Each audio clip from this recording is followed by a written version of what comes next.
En el día de hoy nos acompaña un excelente disertante. Me refiero puntualmente al doctor Marcelo Nicolás Jaime. El doctor Marcelo Nicolás Jaime, entre varios de sus atributos, y para mencionar un pequeño currículum sobre él, es vocal de Cámara Criminal y Correccional de la Ciudad de Córdoba, es especialista en Derecho Penal, es doctorando por la Universidad Nacional de Córdoba. Es docente de grado y de posgrado y es autor de diversas publicaciones sobre el área disciplinar. En el día de hoy, el doctor nos va a estar ilustrando acerca de un tema tan complejo desde el punto de vista técnico como es lo que refiere a la certeza y puntualmente la certeza positiva para poder eh, disponer o resolver en un juicio penal. Así que bueno, doctor, desde ya muchas gracias por haber aceptado la invitación. Le doy la palabra por si quiere dar algunas palabritas de bienvenida, de inicio, y después ya comenzamos con la entrevista. Bueno, muchas gracias Ezequiel por tu cálida y generosa presentación, a los organizadores de esta entrevista y a los asistentes que acá veo en el chat que están saludando incluso desde la querida provincia del Neuquén y de otros lugares, así que muchísimas gracias. Eh, yo agradezco la confianza dispensada en mí para abordar este tema de la certeza positiva habilitante de la condena, un tema muy trascendente, muy importante, porque nada más ni nada menos, no quiero adentrarme ya en lo que tal vez sea la entrevista en sí misma, pero digo, la certeza necesaria para condenar y para, por contrapartida, destruir el estado jurídico de inocencia. Entonces, creo que es un tema muy importante, muy trascendente, controvertido en algún aspecto, ¿por qué no? Sobre todo porque, bueno, no tiene por ahí baremos tan objetivos como otros institutos u otros requerimientos del derecho procesal penal, y de allí tal vez la importancia teórica y pragmática también, consolidada muchas veces en la jurisprudencia local, en el caso de Córdoba y nacional.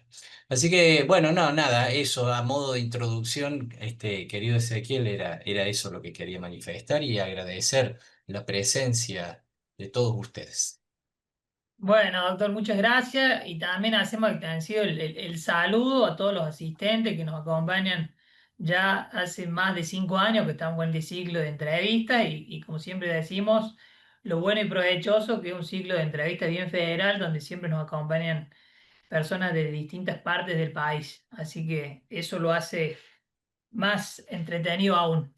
Así que bueno, doctor, dicho estas palabras introductorias, nos metemos de lleno, si le parece, en las preguntas, en las preguntas que tenemos planeadas y pactadas para usted. Y la primera pregunta que habíamos diagramado es respecto a qué entendemos hoy en día por certeza. Bueno, es un concepto en algún sentido abstracto, ¿no? Porque no está tabulado cuantitativamente en ninguna ley procesal. La certeza y la certeza procesal específicamente, y la certeza procesal penal, más particularmente realizadora de un derecho eminentemente público, eh, es una percepción subjetiva, es esto de procurar la adecuación de la idea que se tiene de un objeto con lo que ese objeto es en la realidad. Y esa tarea de adecuación, eh, el juez en el sistema procesal penal lo infiere, lo deduce de los elementos probatorios. Por eso lo trato de circunscribir al proceso penal, porque, bueno, hay algunas otros conceptos de certeza y de verdad, sobre todo, ¿no es cierto? La verdad que es quizá el eje central sobre el que se basa la certeza. Hay verdades reveladas, verdades divinas, verdades que tienen que ver con un acontecimiento histórico y que no es tangible o no es perceptible por los sentidos directamente. Sin embargo, un hecho, un suceso ocurrió verdaderamente, aunque no lo hayamos podido ver o corroborar. La verdad procesal, por eso va un poco más allá y se tiene por verdadero lo que realmente se puede probar. Puede darse el caso de un evento en que verdaderamente ocurrió, pero como no dejó huellas, no dejó rastros, no dejó evidencias, procesalmente no lo podemos tener por verdadero, por más que históricamente haya ocurrido. Entonces, de allí nace este emparentamiento, ¿no? De lo que es la verdad con la certeza, esta correspondencia en donde vamos a tener por verdadero lo que podemos corroborar como correspondiente entre lo que creemos que pasó y lo que pudimos corroborar como que efectivamente pasó. Y esto tiene que ver, o traspolado con lo que es la certeza específicamente, en donde se define como la firme convicción de estar en posesión de la verdad. Es una percepción subjetiva del juez. Entonces, no es que una norma procesal que diga, solo pueden tenerse por cierto los hechos en donde hay 3 testimonios conteste y 4 pruebas documental, que me estoy poniendo un ejemplo, ¿no es cierto? Digo, una prueba tarifada, una prueba tabulada, no. Por el principio de libertad probatoria y por el principio em, de sana crítica racional, en donde queda al arbitrio y a la decisión del juez que valore y que juzga, tener por acreditado con el grado de certeza determinados hechos o sucesos. Es decir, corroborando lo que dijimos inicialmente, es un terreno, no voy a decir fangoso, pero en donde se camina sin baremos objetivos y tangibles, ¿no? Totalmente. Mientras usted exponía sobre la primera pregunta y pensando un poco en la segunda pregunta que se viene, digo, muchas veces pasa que a través de los medios de comunicación o de las personas, en casos mediáticos, muchas veces la sociedad dictamina, entiende que un caso debe resultar la condena sobre personas implicadas en una causa penal. Y ellos, desde su mirada lega, digamos, están convencidos que de esa forma, por lo que se dice, llegaron a la certeza, ¿no? Haciendo esa introducción un poco entre lo que muchas veces escuchamos desde los medios o desde las personas cuando hablan de un caso, ¿no? Y ahora traspolándolo bien a la parte jurídica, ¿no? ¿Cuándo podemos decir que hemos llegado realmente, desde el punto de vista jurídico, claro está, a la certeza positiva? Qué interesante lo que planteas vos de la incidencia de los medios, la influencia que tienen los medios. Y esto, a ver, no es que los jueces técnicos pertenezcan a una casta ni a un grupo diferenciado, pero esto se ve mucho más, Ezequiel, en sistemas o en juicios con jurados populares, ¿no? Donde la influencia por ahí de los medios de comunicación puede tener un poco más de incidencia, digamos, a la hora de la valoración, ¿no? Por eso se lo trata de preservar a los ciudadanos legos jueces de esas inferencias, de esas interferencias, a los fines de que se dejen convencer pura y exclusivamente por la prueba, ¿no?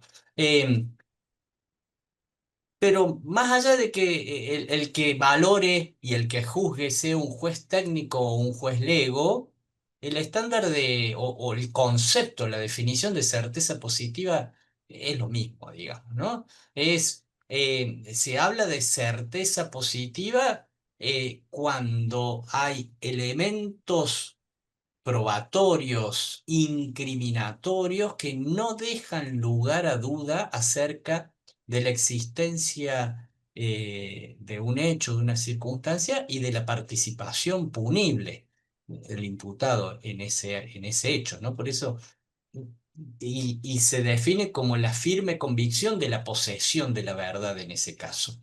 Eso es la certeza, y cuando le agregamos el signo positivo es eh, en cuanto a la existencia del hecho, como que efectivamente ocurrió, y la participación punible del imputado en un suceso determinado también. Entonces, de ahí la característica de esto de la certeza positiva. Y es muy importante determinarlo porque sabrán todos ustedes que la única forma legitimante de una condena, de una sentencia condenatoria, es a través de este estándar conviccional de la certeza positiva, que es, por otra parte, el único estado intelectual habilitante de la condena, porque en los otros estados intelectuales, probabilidad, duda, improbabilidad, certeza negativa, la cara opuesta de la certeza positiva, la solución desincriminatoria es la que se impone en esos casos, ¿no es cierto? Certeza positiva como contracara de la certeza negativa. Certeza positiva, la firme convicción de que algo efectivamente ocurrió. A mató a B, por ejemplo. ¿Sí? eh, Contrapuesta a la certeza negativa, que es todo lo contrario, ¿no es cierto? La firme convicción de que algo no ocurrió. Tanto sea que B está vivo, por ende A no lo mató, o estando muerto B, claramente, con certeza absoluta se determina que no fue A el autor del hecho, por ejemplo, ¿no? Entonces, en definitiva, es esa la concepción, digamos, de la certeza positiva como habilitante de una decisión incriminatoria, ¿no? Totalmente. Y un poco en base a esto que nos dice, ya veo una pregunta que nos hace Luis y capaz nos leyó las preguntas que había pensado para usted. Muchas veces se escucha decir que hemos llegado a un grado de certeza y se dice más allá de toda duda razonable, ¿no es cierto? En ese caso puntual, cuando decimos más allá de toda duda razonable, ¿estamos igualmente cumpliendo con el estándar de certeza exigida? Y a su vez, en otra, que no es lo que se aconseja preguntar dos veces, pero vamos igual. Con esa duda razonable, ¿no estaríamos un poco tentando, vulnerando este principio constitucional convencional del indubio pro reo? Es muy interesante la pregunta y el enfoque, Ezequiel, y bueno, Luis César Mercado, que veo ahí también en el chat que lo Luis me pregunta. ganó el mano. Sí, sí, sí. Luis me Este, ganó. a ver, a priori puede parecerlo, ¿no? Saben ustedes que, y me voy a tomar un tiempito, querido Ezequiel, para tratar de Sí, desarrollar esta idea, sí, sí, porque creo que es muy trascendente. Eh, a priori, cuando hablamos de esta frase, de este apotegma, condeno, llego a la certeza más allá de toda duda razonable, es dable analizarlo desde distintos puntos de vista. Primero, eh, lo que habla Luis y lo que presentaste vos en la introducción. El estado de inocencia, el estado jurídico de inocencia es tan magnífico, nos acompaña desde el nacimiento mismo de todos nosotros y lo adquirimos por el solo hecho de haber nacido dentro de la especie humana. Es decir, no tenemos que hacer ningún trámite para adquirir ese estado jurídico de inocencia. Es más, no tenemos la obligación de demostrarlo porque es lo que somos. Somos inocentes hasta que se demuestre lo contrario. Por ende, el responsable probatorio de lo contrario, del estado contrario de la culpabilidad, es el órgano acusador, el órgano que sostiene el estado jurídico contrario. Cuando hablamos de una certeza más allá de toda duda razonable, remarco dos conceptos. Primero, que hay dudas razonables, razonables de acuerdo a una mente y a una persona sensata y de la valoración sensata de las pruebas.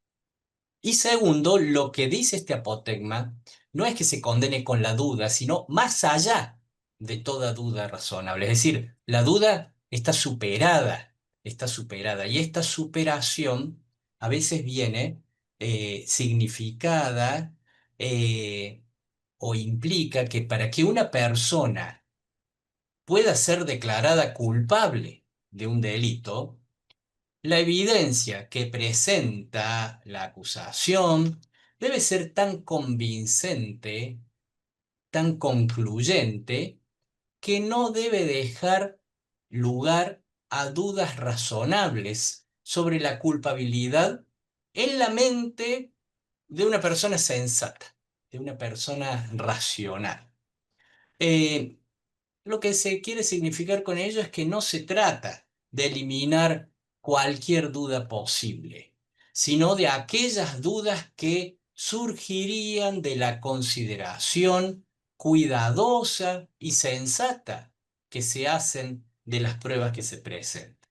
Por eso decimos que esta expresión de más allá de toda duda razonable, en realidad, Ezequiel, funciona como un estándar de prueba que se utiliza habitualmente en los juicios penales para determinar la culpabilidad de un acusado, y este estándar eh, exige que el Ministerio Público Fiscal, que el órgano de la acusación, presente pruebas sólidas que no permitan arrojar dudas acerca de la culpabilidad del acusado. Eh, Muchas veces se ha dicho, y acá entro en un terreno cuidadoso, eh, que no hace falta que se presenten pruebas que demuestren eh, la culpabilidad del acusado con una certeza absolutamente matemática, por decirlo de algún modo. En determinados delitos, en determinados procesos y en determinados casos, esta exigencia matemática puede resultar imposible. Por eso, esta interpretación de más allá de toda duda razonable se debe entender que la prueba que se presenta debe ser lo suficientemente sólida para convencer a un juez o a un jurado de que es la única explicación razonable de los hechos presentados y que derivan en que el acusado cometió el delito. ¿M? Es decir, en otras palabras, y después de considerar todas las pruebas, el juez tiene duda razonable, es decir, en una ponderación sensata, duda, indudablemente que la sentencia que se debe dictar es la absolución por imperio, como dice Luis, del estado jurídico de inocencia. Pero si dentro de todas las hipótesis factibles aparece como consideración cuidada y como consideración meditada la única explicación razonable, la ocurrencia del hecho y la participación del imputado, se supera esa duda razonada y se habilita la condena. Es decir, se puede llegar, en ese caso se llega y se considera la certeza positiva superando esa duda razonable. ¿Mm? No sé si... Clarísimo. Sí, sí, sí, Sí, clarísimo, clarísimo y muy bien explicado, una pregunta que no era tan fácil ni sencilla. Pensando también un poco en lo que vamos hasta ahora dialogando, eh, hay causas donde la prueba viene, coloquialmente hablando, bastante fácil, digamos, y la causa, la resolución de esa causa es más sencilla.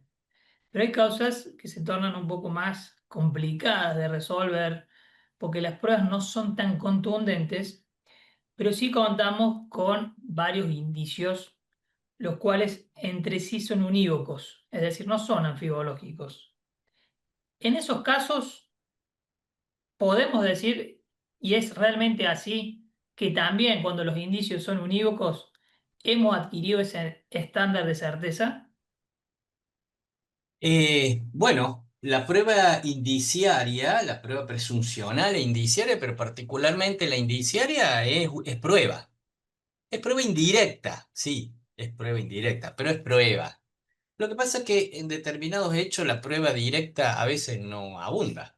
Piensen ustedes delitos de corrupción, eh, delitos en donde el autor del hecho se encarga de cometerlo en un ámbito que le pueda asegurar y garantizar la impunidad.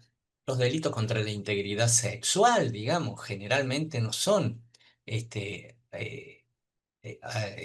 en público, sino que generalmente ocurren intramuros, como también la violencia familiar, la violencia doméstica. Eh, Razón por la cual la prueba directa no abunda, a veces no hay. Y se tiene que echar mano a estas inferencias lógicas que por lo menos, como veo que es muy cosmopolita esta reunión, Ezequiel, que ahí veo Sí, gente de todos lados, a ver, por lo menos el Código Procesal Penal de la provincia de Córdoba no lo regula como tal a la prueba indiciaria, no está regulado como un medio de prueba tabulado, nomenclado, pero de cualquier modo por una consideración de una enunciación tipo numerus apertus, digamos, ejemplificativa, el medio de prueba indiciario es perfectamente válido y se usa con frecuencia. Dentro de los indicios hay indicios unívocos, es decir, que arrojan una única conclusión, o anfibológicos, que pueden arrojar varias conclusiones, ¿no? La pregunta que vos me haces, Ezequiel, te puedo decir eh, eh, casi una afirmación contundente que se puede perfectamente llegar a la certeza positiva solo con indicios unívocos, porque el indicio unívoco hay que someterlo al control de logicidad, ¿no es cierto? Pero si supera el estándar de logicidad con éxito, adquiere la misma eficacia conviccional que una prueba directa, digamos. Entonces, la respuesta es sí. Quizá le agregaría yo, distinto sería el caso de puros indicios anfibológicos. A ver, supongo que todo el mundo entiende de lo que estamos hablando, pero sintéticamente por las dudas, ¿no es cierto? Los indicios son inferencias lógicas donde hay una premisa mayor, una premisa menor y sometido a las leyes de la inferencia de la lógica, se concluye en una tesis, digamos, ¿no es cierto? En una síntesis. Siempre que llueve se moja el pasto estaba mojado, luego quiere decir que llovió, ¿no? Lo estoy haciendo muy básico, ¿no es cierto?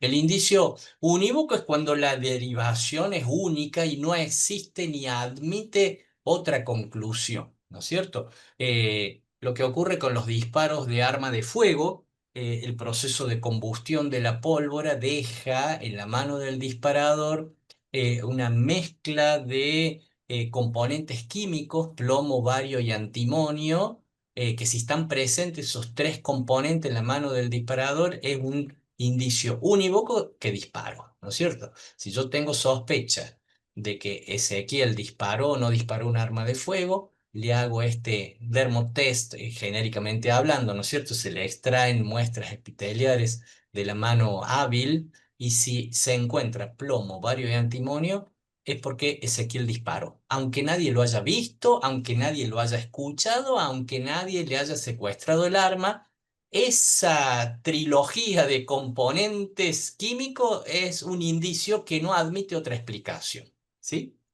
Eh, en cambio, eso es equivalente, como reitero, a la prueba directa. ¿Mm? Es lo mismo, un dermotest positivo en este caso, equivale a que alguien lo haya visto disparar a Ezequiel, o hayan escuchado el disparo de Ezequiel, o hayan olfateado el olor a pólvora que dejó el disparo efectuado por Ezequiel, o que se haya relevado el hueco en la pared que dejó el impacto del disparo efectuado por Ezequiel. Son equivalentes. Entonces, con indicios unívocos, por lo que venimos hablando, este, indudablemente que es una prueba equivalente a la directa. Los indicios anfibológicos son los que se prestan más a duda. Anfibológico en el sentido de que admitan más de una explicación, como por ejemplo lo que dije inicialmente, ¿no es cierto? Siempre que llueve se moja el pasto estaba mojado, quiere decir que llovió.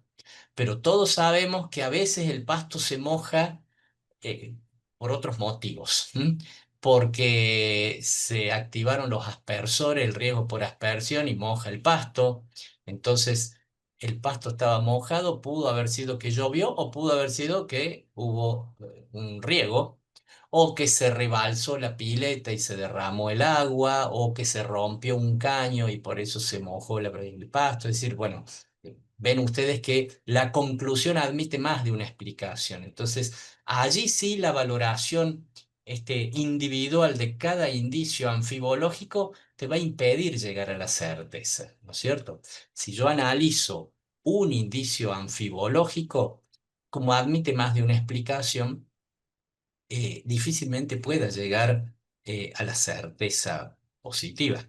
Pero hubo varios casos acá en Córdoba, el Tribunal Superior de Justicia tiene varios casos relevantes. Quizá el más significativo en esto es Simoncelli, un fallo del año 98, y lo señalo como el primero, como el pionero. Después de ese hubo muchos más, en donde habilitaron la condena por certeza positiva valorando puros indicios anfibológicos. No había prueba directa, ni tampoco había indicios unívocos, ¿sí? Sino puros indicios anfibológicos. Lo que pasa es que había muchos. Entonces, yo tengo un indicio anfibológico, otro indicio anfibológico, un tercer indicio anfibológico. Bueno,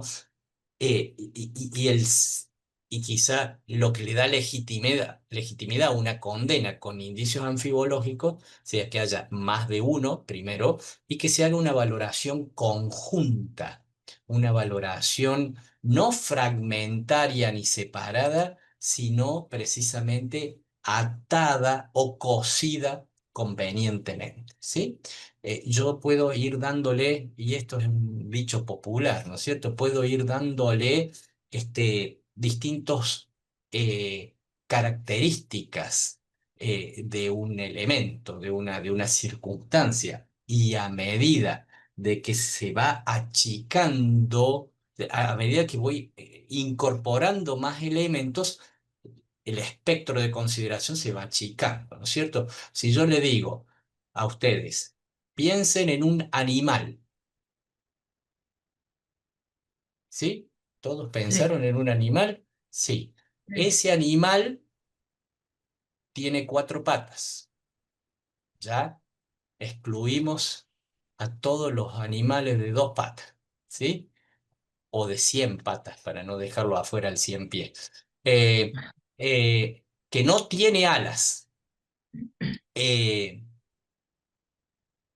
que tiene cola considerable, que tiene una melena prominente y que cuando gruñe tiene un gruñido muy grave y mete miedo, digamos. Fíjense que quizá si individualmente vamos considerando cada indicio, si un animal, bueno, que tiene cuatro patas, hay muchos. Ya, bueno, cuando le metí la melena, casi el león apareció en primera plana, ¿no es cierto? Pero fíjense ustedes cómo a medida que vamos añadiendo distintos elementos, el espectro de posibilidades se va reduciendo y por eso el Tribunal Superior de Justicia de Córdoba, por lo menos, en este fallo que yo les digo, eh, eh, Simoncelli y en muchos otros, dijo que un indicio anfibológico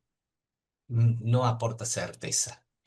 Tres indicios anfibológicos analizados aislada o fragmentariamente no arrojan certeza, pero varios indicios anfibológicos analizados en conjunto y valorándolos como quien cose eh, un hilado, pueden llegar a alcanzar la convicción suficiente para arrojar la certeza positiva de una condena y se legitimó también la condena. Eh, Hubo un caso por todos conocido, por lo menos los que tenemos más de 40 años seguro, eh, que fue el caso de María Soledad Morales, ¿se acuerdan? En la provincia de Catamarca, la condena a Luque y a Tula. Digo esto para que lo recuerden. Bueno, ese caso, que fue confirmado por la Corte, eh, abundaban indicios anfibológicos, no había una prueba directa tan contundente y la Corte lo confirmó también con estos mismos parámetros y con estos mismos criterios que les estoy diciendo. Me extendí un poquito, Ezequiel, perdón, pero creo No, que no, daba... pero es sumamente interesante escucharlo y sobre todo estas cuestiones prácticas de estos casos que claramente es lo que más atrapa a la gente. Acá justo nos aporta Luis, profe, dice, los inicios anfibológicos nos permitirían la superación de la duda razonable, así tendemos a la certeza positiva, bueno, un poco algo lo fue explicando. Sí, sí, Luis, sí, sí, por eso te digo, en tanto y en cuanto se haga este análisis que te comento, ¿no es cierto? No de manera fragmentaria, no de manera aislada, sino en conjunto, digamos, ¿no es cierto? Y eso es lo que precisamente te permite alcanzar ese estándar de certeza, ¿no? Y por supuesto, esto de lo que dijimos de la duda razonable opera siempre en todos los casos, por supuesto, ¿no es cierto? Es decir, es la forma de superación de la duda razonable, aun cuando sea con indicios anfibológicos, ¿no es cierto? Em, Ahí Reitero, sí. no, digo, Juli nos aporta porque me imaginaba que podía pasar. Si podías ahondar un poco sobre los indicios anfibológicos en el caso de María Soledad Morales, pero bueno, es un caso de hace mucho tiempo, no sé si se puede o no. Dice, tengo Eh, 25 años, lo conozco, pero muy de arriba. Juli, yo veo Juli, ¿no es cierto? Sí, Juli de Juli Bonis. dice, Juli de Bonis. Juli, a ver, yo lamentablemente tengo mucho más de 25 años. Pero, pero a pesar de conocerlo, quizá como muchos de ustedes eh, lo entenderán, no quiero cometer errores y dar Sí, por cierto y afirmar circunstancias perfecto. que no me constan en este momento, digamos, porque fue un proceso, Juli. Preguntale a tus papis, a tus tíos, a algunos de la generación mía, lo que fue ese proceso.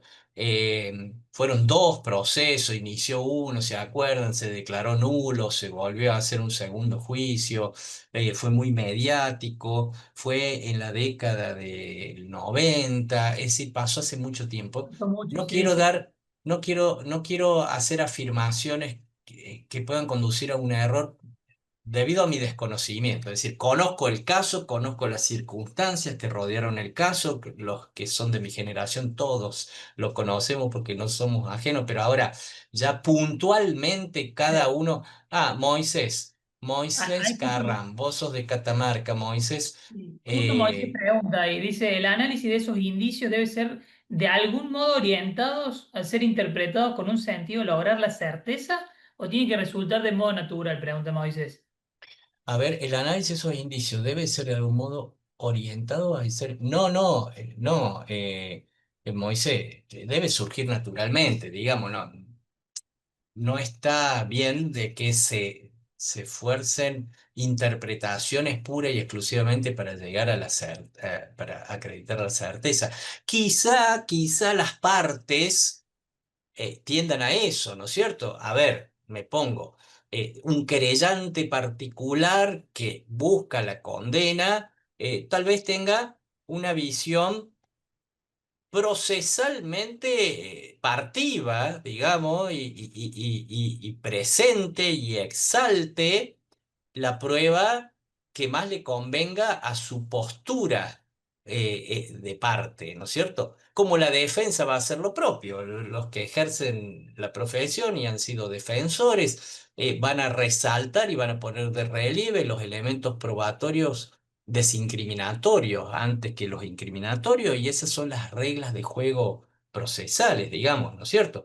Quizá el Ministerio Público Fiscal tenga una situación diferente porque si bien es parte, pero tiene un criterio objetivo de actuación, en realidad busca la verdad, y si la prueba indica y da para condenar, pedirá condena, pero no son pocos los casos en donde el Ministerio Público Fiscal pide la desincriminación, es decir, no es un perseguidor a ultranza.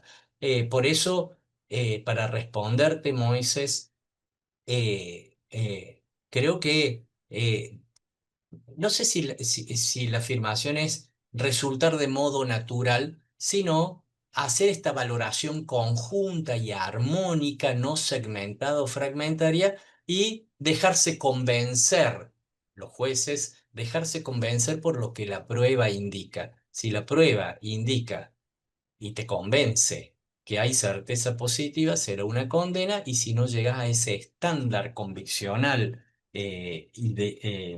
extremo, digamos, bueno, la resolución será diferente, ¿no es cierto?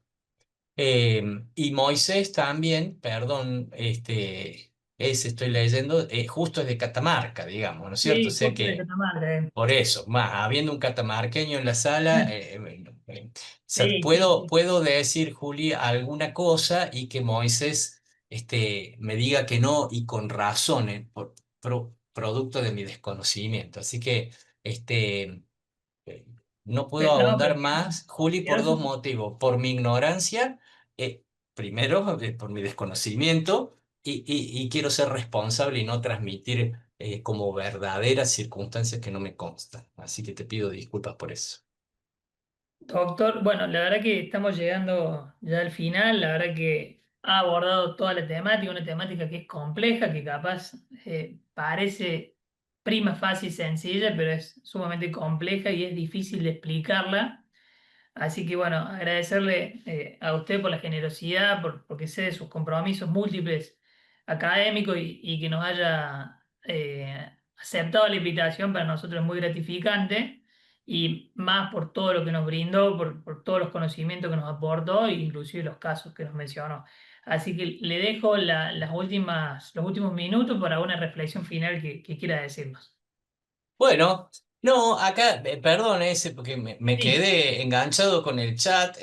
Bueno, por eso, porque Moisés dice que tuvo un pariente que fue fiscal del caso, sí, entonces fue un caso muy, muy trascendente. Lo traigo a colación porque, sí, bueno, son esos fallos señeros. Podemos encontrar, si ustedes buscan, miles o cientos de casos de distintos tribunales que convalidan sentencias condenatorias, es decir, que alcanzan el estado conviccional de certeza positiva solo con indicios y con indicios unívocos. Traigo a colación Simoncelli acá en Córdoba y este caso de Luque Tula por la trascendencia que tuvo, ¿no es cierto?, mediática. Simplemente decirles que eh, quienes ejercemos la función judicial y la jurisdicción, es una aspiración que tenemos de alcanzar en los procesos penales la certeza, ¿no? La certeza en el sentido que sea. Es, a ver. no voy a decir que es muy fácil, pero es tranquilizador para un juez eh, a dictar una sentencia cuando se alcanza la certeza, digamos, porque en el sentido que sea, ¿no? Es el estado ideal y más cómodo para juzgar. Si uno alcanza la certeza absoluta, la certeza positiva, la condena es inevitable y es el estado ideal. Lo mismo en la certeza negativa. Lo que es más complejo por ahí es llegar, avanzar en los procesos y tener dudas, ¿no es cierto? Digo, sabemos en qué termina un proceso en duda, por supuesto, el juez no va a titubear, no puede ni debe titubear. Si hay duda, indubio pro reo, la absolución es inevitable, aún, aún con la probabilidad habilitante para dictar o formular una acusación, durante el debate, durante el juicio, debe mutar esa probabilidad en certeza porque si no muta en certeza, indubio pro reo, la absolución se torna inevitable también, por supuesto, y es una consecuencia necesaria. Por eso digo, es una aspiración y es una obligación, sobre todo por parte de los acusadores, presentarle al jurado y presentarle al juez las pruebas suficientes como para adquirir la certeza. Solo con certeza positiva se va a permitir una condena. Y en todos los otros casos, por supuesto, la absolución es lo que se impone.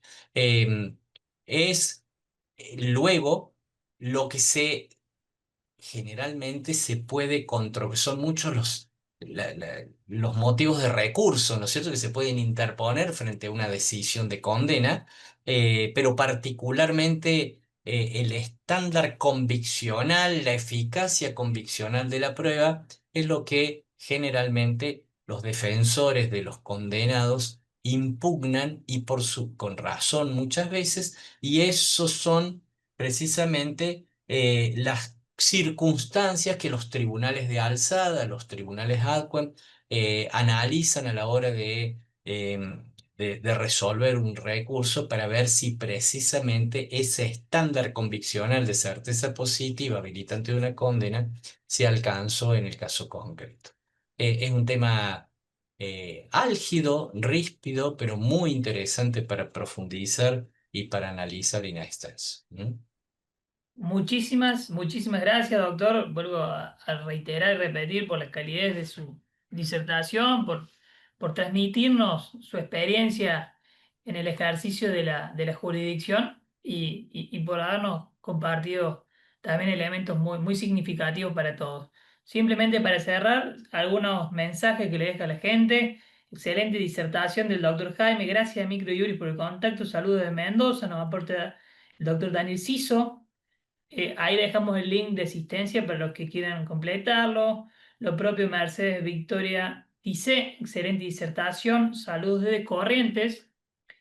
Lo propio Moisés Naim, lo veo siempre en las entrevistas, excelente, muchas gracias. Esos algunos de los grandes y largos mensajes que le han mandado, doctor. Así que gracias una vez más y les adelanto que el próximo mes vamos a tener la entrevista con la doctora Mónica Travalini, que nos va a hablar de cuantificación de la pena.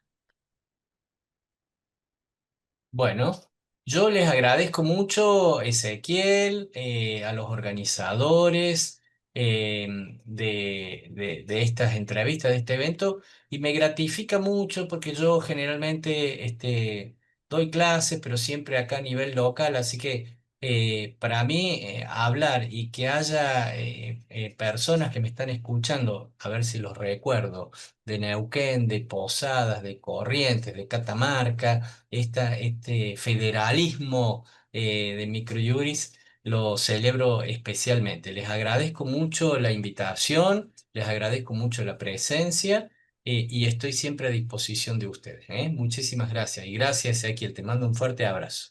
Gracias, nos vemos la próxima, un saludo. Bahía Blanca también, perdón, ahora aparecen Bahía Blanca. Saludos, La Rioja, Villa Dolores. Qué lindo. Con Gracias, mucho. muchas gracias por estar. Muy amables, ¿eh? Buenas tardes. Ahora, chao, chao.